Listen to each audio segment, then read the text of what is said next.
Simbiosis adalah hubungan atau interaksi antara dua makhluk hidup yang berbeda. Simbiosis terbagi menjadi 3 jenis. Yang pertama ada simbiosis mutualisme, yang kedua ada simbiosis komensalisme, dan yang ketiga ada simbiosis parasitisme. Simbiosis mutualisme adalah hubungan antara dua organisme yang berbeda tetapi saling menguntungkan antara satu sama lain. Contohnya antara kupu-kupu dan bunga. Yang kedua ada simbiosis komensalisme. Simbiosis komensalisme adalah hubungan antara dua organisme saat satu pihak diuntungkan dan pihak lain tidak dirugikan atau diuntungkan. Contohnya pohon anggrek dan mangga. Yang ketiga, simbiosis parasitisme. Simbiosis parasitisme adalah hubungan antara kedua organisme saat suatu organisme diuntungkan dan yang lain dirugikan. Contohnya, lalat yang berada di buah yang membuat buah itu menjadi busuk. Berikut adalah kegiatan praktikum mengidentifikasi simbiosis di lingkungan sekitar. Yang pertama, simbiosis parasitisme ulat dengan daun. Ulat memperoleh makanan dari daun ubi ini, sehingga kelangsungan hidupnya tetap terjaga. Namun, tanaman ubi dirugikan karena daunnya menjadi rusak sehingga menghambat proses fotosintesis dan mengganggu pertumbuhan tanaman. Selanjutnya, kutu dengan kucing. Kutu adalah salah satu parasit yang merugikan dalam simbiosis parasitisme.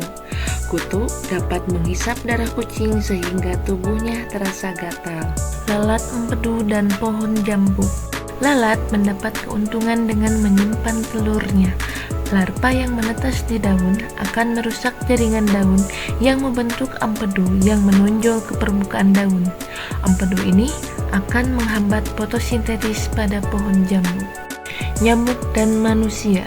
Nyamuk memperoleh keuntungan dengan mendapatkan makanan dengan cara menghisap darah manusia.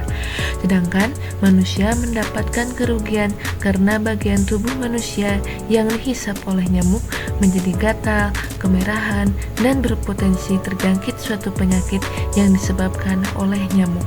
Kutu putih dan daun pohon jambu. Kutu putih merupakan hama yang kerap menyerang bagian daun tanaman. Serangan kutu putih dapat menyebabkan daun tanaman mengalami kerusakan dan menyebarkan virus yang menyebabkan penyakit pada tanaman. Selanjutnya, simbiosis mutualisme lebah dan bunga. Lebah membantu bunga dalam penyerbukan, sedangkan bunga dibantu dalam proses penyerbukannya oleh lebah.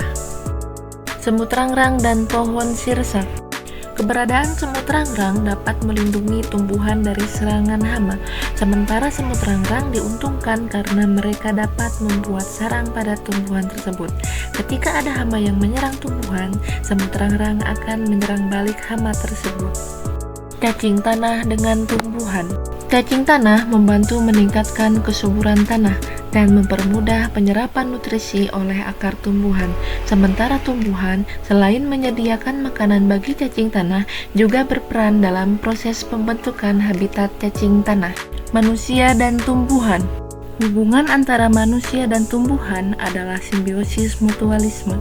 Tumbuhan memberikan oksigen dan makanan, sedangkan manusia membantu penyebaran benih dan memberikan perawatan pada tumbuhan. Bakteri Lactobacillus dan manusia. Minuman Yakult ini mengandung bakteri Lactobacillus. Bakteri ini membantu manusia dalam pencernaan dan melindungi tubuh dari patogen, sementara manusia menyediakan tempat tinggal dan nutrisi bagi bakteri Lactobacillus. Simbiosis komensalisme tanduk rusa dan pohon sawo. Tanaman tanduk rusa akan mendapatkan keuntungan dengan memperoleh tempat untuk tumbuh, sedangkan pohon sawo tidak mendapatkan kerugian atau keuntungan. Sangkar burung dan pohon. Burung bisa memanfaatkan pohon dan memperoleh keuntungan. Selain sebagai tempat hinggap dan berteduh, burung bisa memanfaatkan dahan pohon untuk mendirikan sangkar dan berkembang biak. Bunga teratai dan ikan. Ikan dapat memanfaatkan bunga teratai sebagai tempat berlindung, menyaring air dan meningkatkan kadar oksigen dalam kolam, sementara teratai tidak dirugikan atau diuntungkan. Anggrek dan pohon mangga. Anggrek mendapat keuntungan karena memiliki tempat tumbuh, mendapat sinar matahari, air, serta zat-zat untuk melakukan proses fotosintesis, sementara pohon mangga tidak dirugikan ataupun diuntungkan. Tumbuhan paku dan pohon aren. Tumbuhan paku seringkali hidup epifit, artinya mereka menempel pada tumbuhan lain seperti pohon aren untuk mendapatkan cahaya matahari yang lebih banyak tanpa merugikan pohon yang ditempati.